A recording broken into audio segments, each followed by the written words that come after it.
হাদিসের মধ্যে আছে, আল্লাহর নবী সাল্লাল্লাহু আলাইহি সাল্লাম বলেন, জাহান্নামের আগুন এতটা গরম যে আগুনই এক অংশ আরেক অংশকে খাইয়া ফেলে, গিল্লা ফেলে।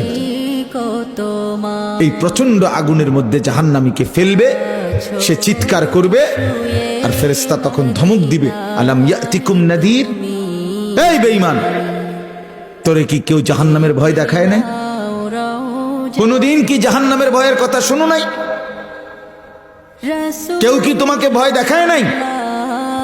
কোরআন শরীফে আছে, জাহান্নামী বান্দা তখন বলবে, ক্বালু বালা, অবশ্যই বলেছিল ফেরেশতা ভাই, মিথ্যা বলে লাভ নাই, আমার কাছে বলছিল। কাদ জাআনা নাদির, আমগো এলাকায়, আমগো বাড়িতে, আমগো মহল্লায় বহু ভয় প্রদর্শনকারী বান্দা আল্লাহর পক্ষ থেকে এসেছিল।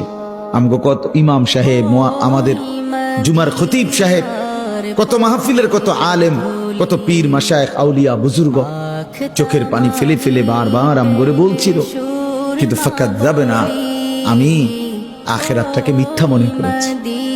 আমি মনে করছি এটি হইতো না, আমি মনে করছি এটি হইতো না।